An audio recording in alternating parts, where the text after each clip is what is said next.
ito po ba ay Parusa. dahil sa napakasama na ng tao? Ginagamit ba ng Diyos ang mga kalamidad na ito upang tayo po ay parusahan na nangyayari sa sanlibutan na nais ng Diyos na tayo po ay magtiwala sa Kanya? Ang totoo po, sa gitna ng mga natural na calamity, Magandang araw po sa inyong lahat, Sir JR po ng Usap-Usap University. Mga ka-U3, welcome back na naman po dito sa ating regular show. Para sa ating mga first-timers, sa mga baguhan po sa ating channel ng ating ginagawa rito, tayo ay nanonood ng mga religious videos, preachings, Bible study at iba pa. And for this particular episode, ang atin pong pag-uusapan ay patungkol sa napakalakas na lindol na na-experience ng Southern Philippines. Especially po malapit po sa aking hometown at ang epicenter is in Maasim, Sarangani, pero yung mga damages syempre sa mga major cities like General Santos, and it's around 7.8 magnitude na earthquake, very very strong, and we are shooting this on June 2026 mga ka-U3. And syempre with all these calamities, mga lindol, mga tsunami at iba pa, nahaharap ang tao sa issue ng kanyang mortalidad. And for a lot of people, yung mga kalamidad na ito ay signos for something. And for other religions especially, they look at this as a kind of punishment ng Diyos sa atin. So for this particular one, we'll be giving a reaction to Brother Ray Moncada's parang Bible study ito, no? At ang title actually ito is, ang mga natural calamity ba ay bunga ng parusa ng Diyos sa tao? So what we know about the background of Brother Ray, I think he is a kind of theologian and debater, kung di rin po ako nagkakamali, ano? Kasi this particular video was sent to us via Facebook. Sa akin pong background sa pag-aanalisa, sa paghihimay, ako po ay dating university debater mula po sa MSU IIT sa loob po ng 3 taon. Nakapagdebate sa ABS-CBN News Channel, member ng isang international public speaking organization at representante ng Pilipinas 2 times sa isang komperensya na inorganisa ng Harvard University sa Amerika. So mga ka-youth, hindi po ako member ng church ni Brother Ray. Actually, hindi ko rin po alam kung ano po yung kanyang kinaaniban. What we know is SDA debater siya, no, dati, something like that. So sa mga nakakaalam po ng information about Brother Ray, please type down below ano po yung alam nyo. So I'm excited and curious kung ano yung masasabi niya at baka makakuha tayo ng mga bagong insights kung bakit nga ba nangyayari yung mga natural disasters po. So, let's watch this video together. Sabayin niyo po ako. Let's go. Purihin ng Diyos, isang mapagpalang araw po sa bawat isa na makakapanood po ng channel na ito. Ako pong muli ang inyong lingkod, Brother Ray Moncada. At ito po ang programang Tanong at Sagot. Isa pong spiritual content na tumatalakay sa mga salita ng Diyos na nakasulat sa Biblia. Sa pagkakataon pong ito ay atin pong tatalakayin kung ang mga kalamidad ba na nararanasan natin ngayon, ito po ba ay bunga ng parusa ng Diyos sa tao?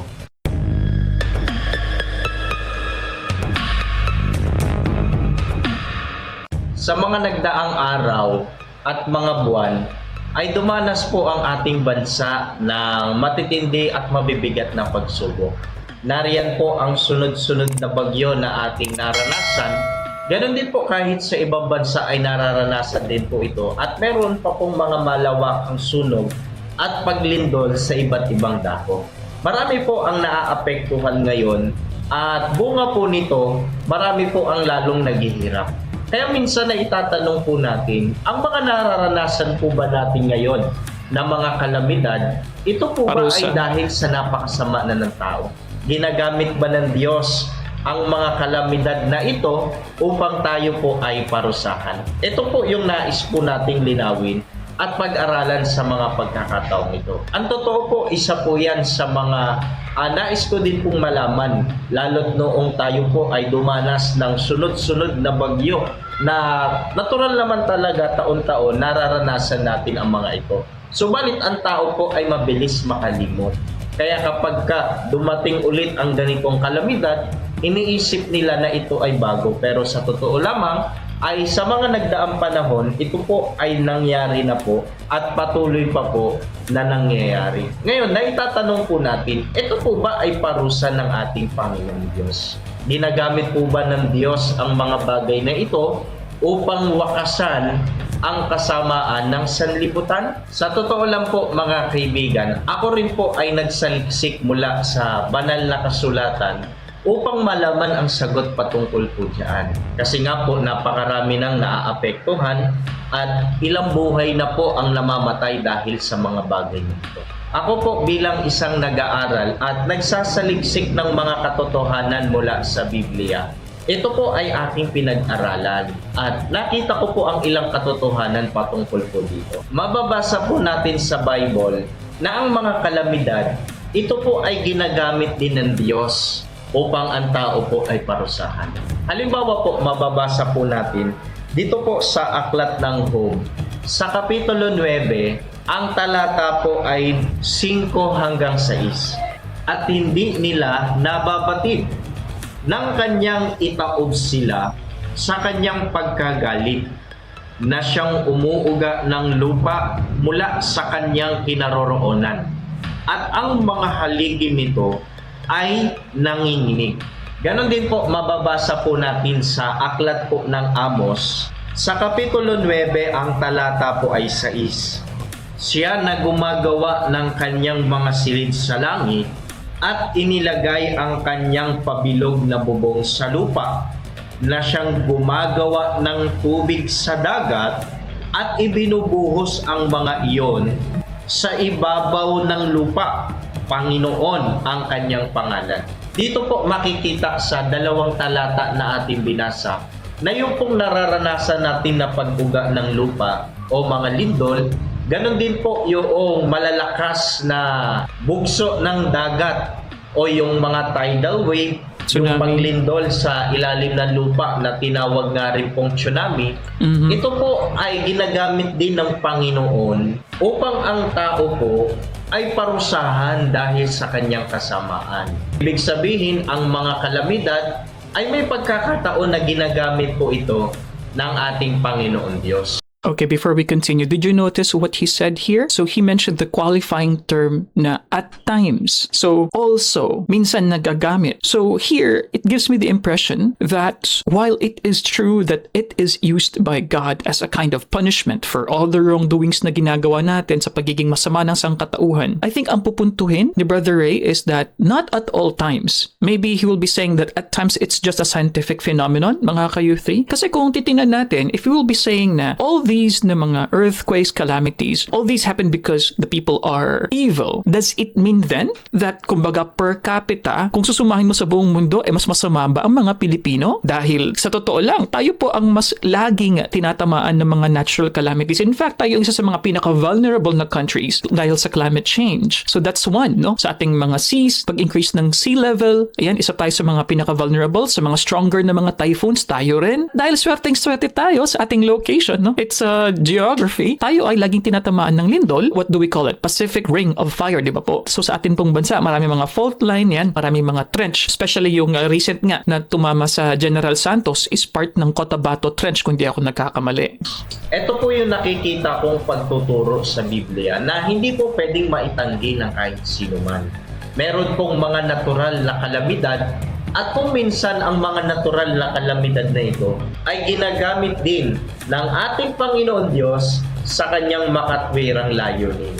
Ngayon, paano natin malalaman kung ang isang kalamidad po na ating nararanasan ngayon, kagaya ng bagyo o lindol, is parusa ito o hindi? ay bunga ng parusa ng Diyos sa tao. Baka kasi isipin ng iba na kung ang Diyos ginagamit niya, ang ganitong mga kalamidad, baka isipin niya na ang lahat ng nararanasan nating bagyo, lindol, ay o parusa mga na. sakuna na kumikitil ng libo-libong buhay, ito ay laging ginagamit ng Diyos upang parusahan ang tao sa kanyang kasamaan. Kaya linawin po natin mula sa Biblia. Paano ba natin malalaman kung ang isang kalamidad ay ginagamit ng Diyos upang parusahan ang tao dahil sa kanyang kasamaan? Magbibigay po ako sa inyo ng 3 punto para ma-consider po natin kung ang kalamidad ba na ating nararanasan ay bunga po ng parusa ng Diyos, bunga ng ating kasamaan. Ang una, may consider po natin na ang kalamidad ay parusa ng Diyos sa tao kung ang Diyos po ay mayroong makatwirang dahilan upang gawin po ang bagay na ito. Halimbawa po, mababasa po natin dito po sa aklat ng Henesis, sa Kapitulo 6, ang talata po ay 5 hanggang 7. Ganito po ang ating mababasa. Nakita ng Panginoon na napakasama na ng mga tao at ang bawat haka ng mga pag-iisip ng kanilang puso ay palagi na lamang masama. Nalungkot ang Panginoon na kanyang nilalang ang tao sa lupa at nalumbay ang kanyang puso. Kaya't sinabi ng Panginoon, lilipulin ko ang tao na aking nilalang sa ibabaw ng lupa. Ang tao, hayop, ang mga gumagapang at ang mga ibon sa himpapawid, sapagkat ako'y nalulungkot na nilalang ko sila. Ito po matibay na katunayan mula sa Biblia. Sa talata po na ating binasa ay sinasabi na ang Diyos po, bunga ng kasamaan ng tao, ay nagkaroon ng makatwirang dahilan upang lipulin niya ang buong sanlibutan. Ang sabi nga po sa talata na ating binasa, nakita daw ng Panginoon na napakasama na ng tao sa lupa. At yung laman daw ng puso ng tao ay lagi na lamang na nakahilig sa masama. At ang dugtong pa sa talata natin binasa, ang pahayag mismo ng ating Panginoon Diyos, kaya't sinabihan niya ng Panginoon, lilipulin ko ang tao na aking nilalang sa ibabaw ng lupa. I also like how Brother Ray mentioned it here, yung sa initial parts ng kanyang Bible study, na it felt na parang lahat ng itong nangyayari, mga kalamidad, no, for most people, is parang bago, no, or shocking. But really, the thing is, it's been happening over and over. No, sinasabi dito ni Brother Ray, hindi ito bago, pero madali kasing makalimot yung mga tao. Now, these things happen because, yes, this is a kind of punishment of God. But my question is, in this kind of quote-unquote punishment, no, or a reminder or a caution dahil sa ating kasamaan, paano natin masasabi the fairness of this kind of action by God, an act of God, if ang dami pa rin pong mga tao ang nagsasuffer, both children, mga sanggol, mga nanay na natutulog, nadaganan ng mga pader, paano po kayo natin ma-justify yun, mga ka-Youth 3? So is this just fair that God will take the lives of these children, inflict pain sa ating mga kapamilya, sa ating mga loved ones? Ayan. Saan po kaya yung fairness dito, mga ka-Youth 3, in God's love? So I hope you can answer that sa comment section below. But anyway, let's continue. Ito pong tagpong ito po yung panahon ni Noe na kung saan nilipol ng Diyos ang tao sa pamamagitan ng bahang gunaw. Dito po ay ginamit nga ng Diyos ang mga natural calamity. Ang ginawa ng Panginoon ay pinaulan niya ng walang humpay at pagkatapos ay binuksan ang mga bukal ng lupa hanggang sa ang mundo ay maapawan ng tubig. Dito po ay meron po tayong matututunan. Ang Diyos po, kung gagamitin niya po yung mga natural calamity, siguradong meron siyang makatwirang dahilan. Sapagkat ang Diyos ay makatarungan, nakikita ng Diyos na wala na halos tao na lumalakad sa kanyang kalooban. Kaya sana magsilbing eye-opener din po ito sa bawat isa sa atin. Na ang Diyos po, hindi po tayo hinahayaan na lumakad mag-isa. Lagi niya po tayong sinusubaybayan at tinitingnan kung tayo po ay lumalakad pa sa kanyang kalooban. Sapagkat may pagkakataon nga po sa Bible na yung mga natural calamity ginamit ng Diyos upang hatulan o parusahan ang sangkatauhan. Subalit ayon nga po sa talata na ating binasa, ang Diyos ginagamit niya ang bagay na ito kung meron po siyang makatwirang dahilan. Ang pangalawang punto naman para ma-consider po natin kung ang kalamidad ay ginagamit ng Diyos upang parusahan ng tao, ay kung ang Diyos ay nagbibigay muna ng babala bago niya ilapat ang kanyang hatol sa lupa. Isa pong patunay po dyan ay mababasa po sa aklat ng Jonas. Sa Kapitulo 3, ang talata po ay 3 hanggang 4. Babasahin ko rin po yung talatang 10. Sa gayoy bumangon si Jonas at pumunta sa Ninibe.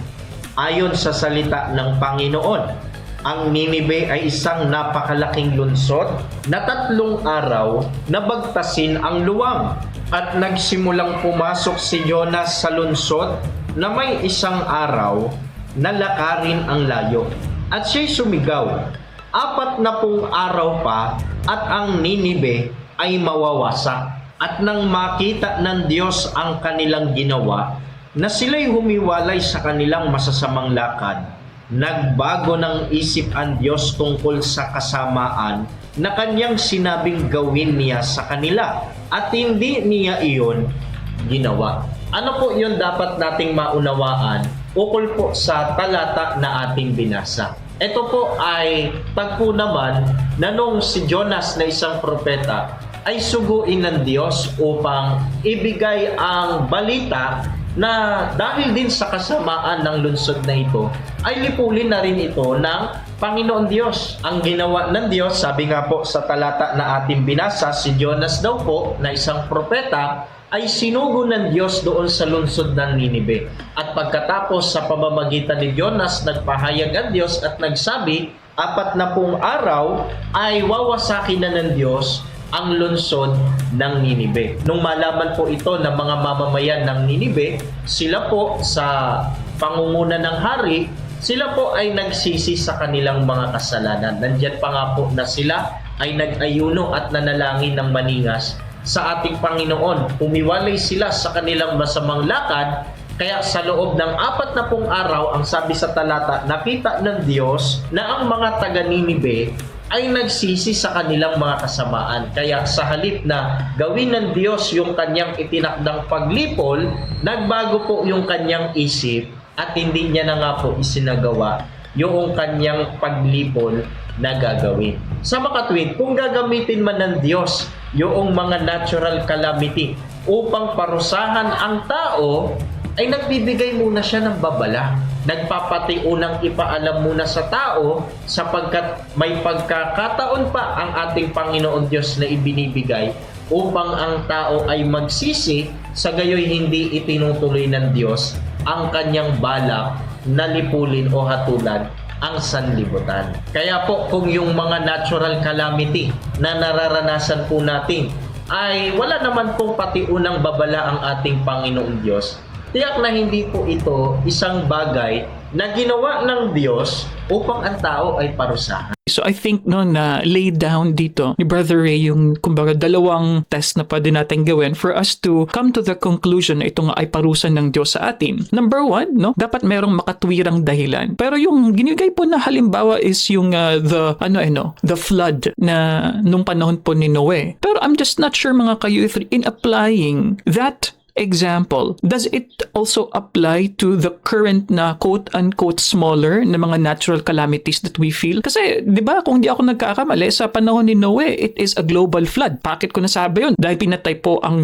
majority sa mga creatures, syempre. So, yung halimbawa ba ng pagkitil ng buhay ng lahat ng mga creatures nasa surface ng Earth, will the reasoning be the same? And can we apply that standard sa atin ding mga lindol, mga kalamidad, mga ka-U3? Like what I said, the first example in Genesis is more like a catastrophic talaga na global flood, extremely destructive. And as to the second test naman po na sinabi dito ni Brother Ray is meron munang warning, meron munang kumbaga paunang babala sa atin. I like so far the nice structure dito na pinipresenta ni Brother Ray sa atin. Kung minsan naman po kasi yung mga calamity na ating nararanasan ay hindi naman talaga malulubha. Ang problema, bunga po ng kasamaan ng tao ay nangyayari po yung mga bagay na hindi inaasahan. Imbis na hindi naman po malala ang isang kalamidad, maraming buhay ang namamatay sapagkat meron pong mga mapansamantala na ang nagiging bunga ng kanilang masamang gawa ay nagdudulot ng malaking problema sa mga mamamayan nito.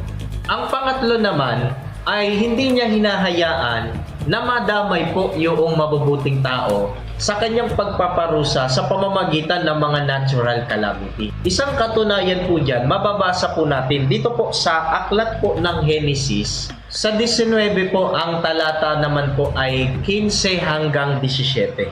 Kinaumagahan, pinapagmadali ng mga anghel si Lot na sinasabi, "Bumangon ka, isama mo ang iyong asawa at ang iyong 2 anak na babae na narito.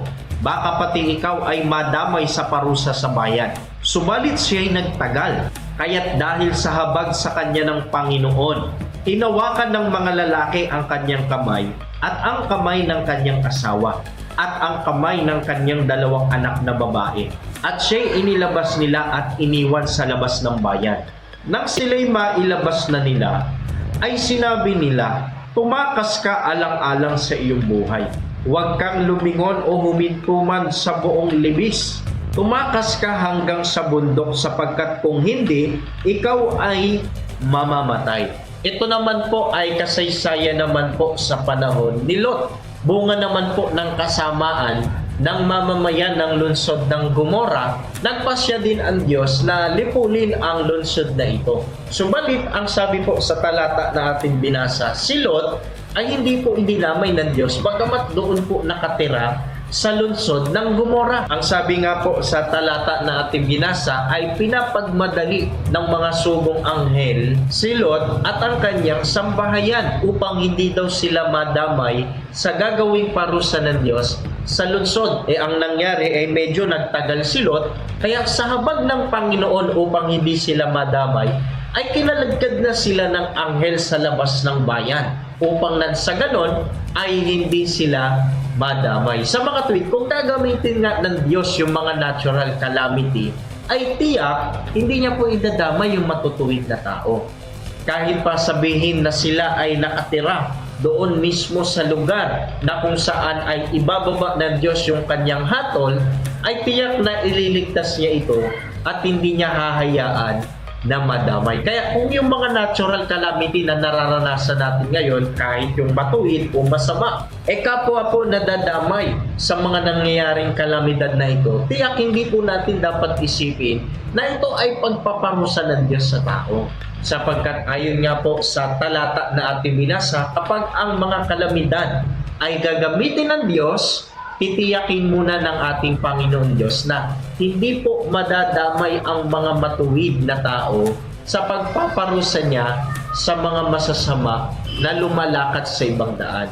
I need to clarify this to. Sa mga the same din po na faiths ni Brother Ray, ano pong perspective ninyo on his statement on the third na test? Kasi sinasabi niya, di ba, na hindi hahayaan o hinahayaan ng Diyos na madamay ang mga mabubuting tao. So, my impression is kapag nadadamay ang mabubuting tao, hindi yun form ng parusa ng Diyos. Tama po ba? So, just on the statement of mabubuting tao, this is difficult to quantify mga ka-U3. Dahil sa dami ng mga natural disasters na na-experience natin, how do we assess na itong particular na casualty, for example, is mabuting tao? I think there's a challenge there. So what if we look instead on the victims na totally innocent, mga sanggol? And a lot of calamities, mga ka-U3, ang mga vulnerable sectors ng lipunan, yung mga namamatay, di ba? Yung mga babies, they are in a clean state. Ito pong mga babies, ito pong mga innocenteng mga bata. So can we say then that majority ng mga natural calamities ay hindi parusa ng Diyos? Ito po bang pinupunto ni Brother Ray, mga ka-U3? Kasi marami pong mga theological na perspectives po dyan. One of the most popular na perspective is yung fallen world, no? Na kung saan, kumbaga dahil na-introduce na yung sin sa atin, lahat ng mga kalamidad is part of the damaged earth. Yung mga calamities, part na yan ng pagiging, kumbaga, impure natin, pagiging impure ng mundo, something like that. Ang iba pang mga religious na mga philosophical na perspective ang pwede natin ma-apply dito, no? For example, the idea of divine compensation, kung saan nangyayari nga yung mga death na ito to the innocent, but really, the real compensation that we have is the eternal life, no? Siguro in a way, that is to prevent them from suffering further, something like that. Death for them is the better path, better situation, something like that. So, I am not sure if may explain din, no, ni Brother Ray, yung iba't ibang mga theological perspectives dito. So, let's continue.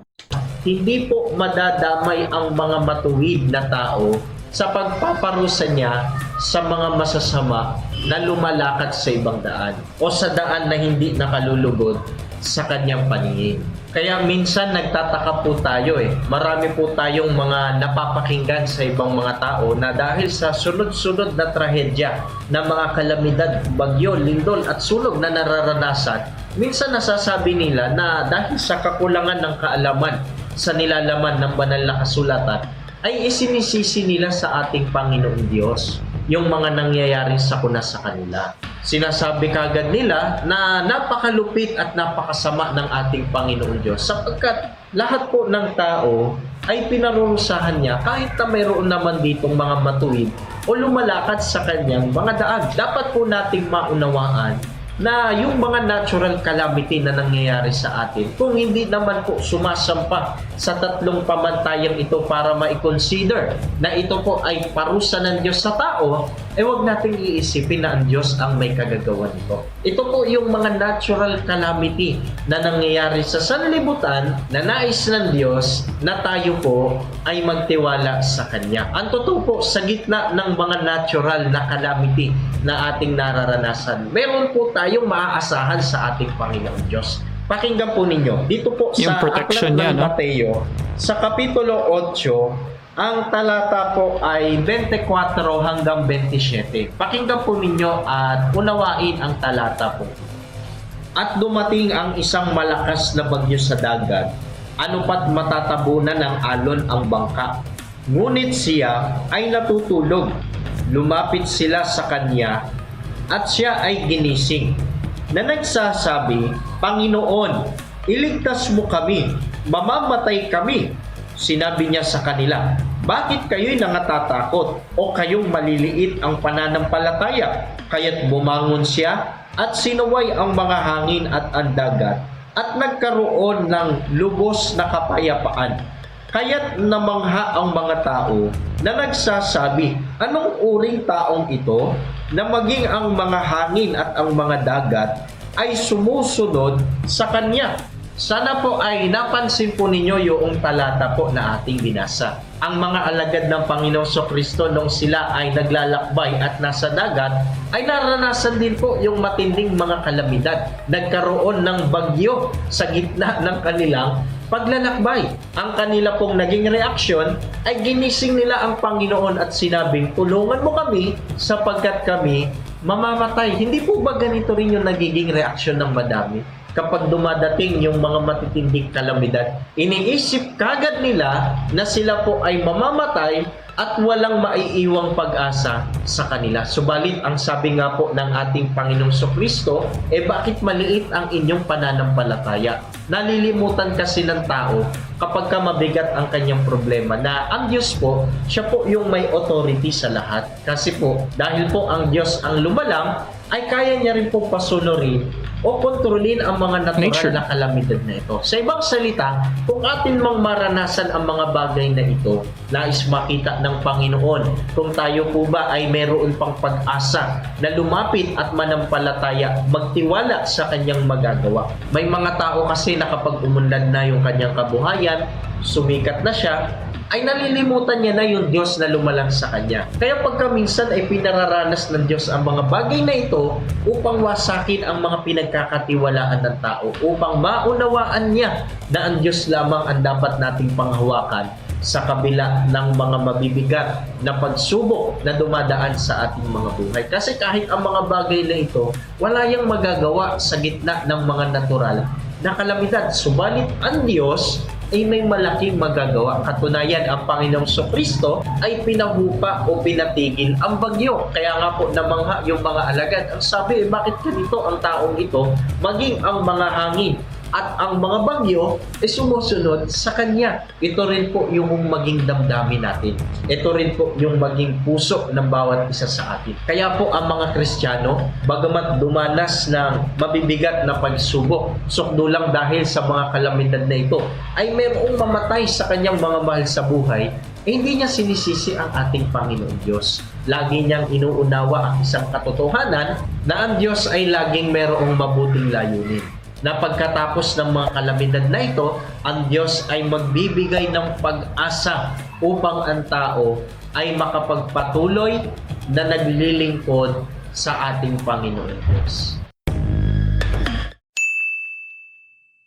Okay, mga ka-youthie. So, medyo maiksi lang po pala itong tanong at sagot na program ni Brother Ray, ano? And just for the right context, hindi po ito recent, mga ka-youthie. I think this was taken like 7 years ago, if I'm not mistaken, no? Niremind tayo ng ating staff. But going back to the particular video, I appreciate the structure that it has. It's very direct. And there were 3, no, na mga standards nga for us to know if totoo nga na ito ay parusa. So, what we can infer, basically, Brother Ray is saying here na, kumbaga, hindi lahat ng natural calamities ay talagang parusa ng Diyos. And ano yung mga tatlong mga pamantayan natin? Number 1, makatwirang dahilan. Dapat merong justifiable, kumbaga, na reason why God allows these kinds of calamities. Number 2 is merong munang paunang babala sa atin. Merong warnings muna before it would happen. And number 3 is hindi hinahayaang madamay ang mga mabubuting tao. But then, piggybacking on that idea, na mention ko rin po kanina sa aking interjection, does it mean then that majority majority ng mga calamities ay hindi quote-unquote act of God. So we can infer then, mga ka-U3, na Brother Ray here is saying na majority ng ating mga nai-experience, no, na damage, na destruction is hindi parusa ng Diyos. Kasi na-mention ko kanina na sa lahat ng mga calamities, ang pinaka-vulnerable, no, yung mga inosente, yung mga bata, for example, mga sanggol. And my assumption is, mga mabubuti yan, no? Wala yung kasamaan pa na naiisip. Anyway, mga ka-youth, if I missed something there, please let us understand more on your perspective. And I'm grateful po sa nagsabit mo nito via Facebook, and I think it's very, very timely. So if you like these kinds of contents, you already know what to do, mga ka-youth.